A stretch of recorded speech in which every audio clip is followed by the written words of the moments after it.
Hello everyone, তনয়ার পাকশালাতে সবাইকে স্বাগত জানাই।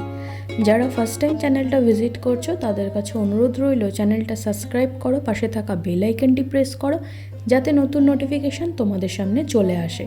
শীত কিন্তু একদম শেষ। এখন কিছু সবজি যেগুলো এখন উঠে যাওয়ার সময়, তার জন্য মনে হলো এই রেসিপিটা বানানো যেতেই পারে। তাই আজকের রেসিপি শিম চিংড়ি সর্ষে ভর্তা। এর জন্য দেখো আমরা প্রথমে একটা কড়াই বসিয়ে নিলাম, যার মধ্যে দিয়ে দিলাম পরিমাণ মতন সর্ষের তেল। রান্নাটা কিন্তু আমরা সম্পূর্ণ সর্ষের তেলে করব।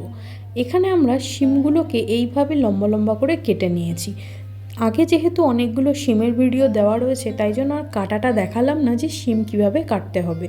তোমরা চাইলে কিন্তু শিমটাকে গোটাও রাখতে পারো, যদি খুব বড় হয় তাহলে কিন্তু এইভাবে দুদিকে শীষটা ফেলে দিয়ে কিন্তু দুখণ্ড করে নিতে পারো। তেলের মধ্যে দিয়ে দিলাম পরিমাণ মতো নুনটা তোমরা তোমাদের অ্যাডজাস্ট করে দিও, যে যেরকম পছন্দ করো। দিলাম পরিমাণ মতন হলুদের গুঁড়ো, দিয়ে কিন্তু খুব ভালো করে এইভাবে নাড়িয়ে নিতে হবে। ততক্ষণে এটা কিন্তু খুব ভালো করে ভাজা হয়ে যাবে। আর শিম কিন্তু এখন উঠে যাওয়ার সময়, বাজারে যতই পাওয়া যাক কিন্তু এই স্বাদটা কিন্তু আর পাওয়া যাবে না। তোমরা যদি আমাদের সাথে একমত হও কমেন্ট সেকশানে জানাও। শিম খুব ভালো করে ভাজা হয়ে গিয়েছে। শিমটাকে এবার আমরা একটা প্লেটের মধ্যে তুলে নিলাম। আর কিছু মশলা তৈরি করে নেব, যার জন্য দেখো শিলনোড়ার মধ্যে নিয়ে নিলাম কিছু গোটা সর্ষে। এখানে আমরা কালো সর্ষে ব্যবহার করলাম, যেটাকে খুব ভালো করে বেটে নিলাম। এবার শিম ভাজাটা কিন্তু আমাদের একদম সম্পূর্ণ ঠান্ডা হয়ে গিয়েছে, যেটাকে একটা মিক্সিং জারের মধ্যে সম্পূর্ণটা ঢেলে দেবো। আর নিয়েছি কিছু চিংড়ি মাছ, যেগুলোকে ভালো করে পরিষ্কার করে ধুয়ে রেখে দিয়েছিলাম। সেই চিংড়ি মাছগুলোকে কিন্তু আমরা এই মিক্সিং জারের মধ্যে দিয়ে দেবো।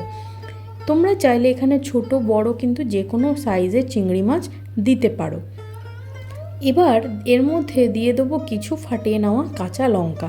ঝালটা তোমরা তোমাদের অ্যাডজাস্ট করে দিও, কে কীরকম পছন্দ করছো।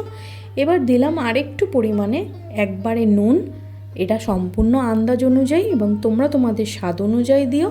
দিলাম কিছুটা হলুদের গুঁড়ো, এটাও সম্পূর্ণ কিন্তু দিতেও পারো নাও দিতে পারো। দিলাম সামান্য একটু চিনি, দিয়ে কিন্তু এটাকে একটা স্মুথ পেস্ট বানিয়ে নেব। চলো ততক্ষণে আমরা এটা পেস্ট বানিয়ে নিই। দেখো তোমাদের দেখিয়ে দিচ্ছি কি সুন্দর এটা কিন্তু শিম এবং চিংড়ি মাছ সুন্দর পেস্ট হয়ে গিয়েছে।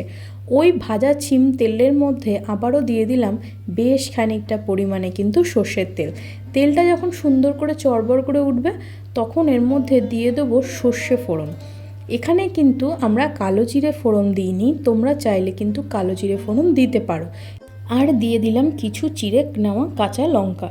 যখন এর থেকে খুব সুন্দর একটা স্মেল আসবে, তখন সেই বেটে রাখা শিম এবং যে চিংড়ি মাছ ছিল সেই পেস্টটাকে সম্পূর্ণ দিয়ে দেবো।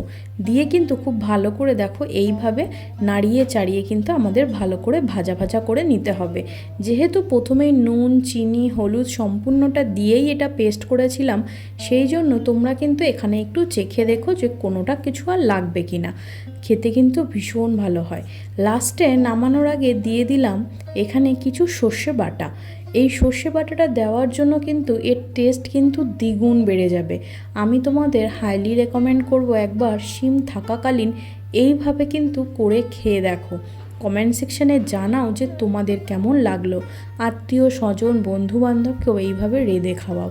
ওপর থেকে নামানোর কিছুক্ষণ আগে দিয়ে দিলাম চিড়ে নেওয়া কিছু কাঁচা লঙ্কা, আর দিলাম কিছু সর্ষের তেল। অসাধারণ এক রেসিপি, গরম ভাতে প্রথম পাতে এরকম যদি শিম আর চিংড়ি মাছ বাটা পাওয়া যায় আর কি চাই। যাদেরকে খাওয়াবে তারা তোমার কাছ থেকে অবশ্যই একবার রেসিপিটি কিন্তু জানতে চাইবে, সেটা আমি তোমাদের হরপ করে বলতে পারি। ভালো লাগলো ভিডিওটা? কমেন্ট সেকশানে জানাও যে তোমরা রেঁধে খেলে কেমন লাগলো তোমাদের। ধন্যবাদ। দেখা হচ্ছে আরও একটা রেসিপির সাথে। আমি আমার মা ফিরে আসছি।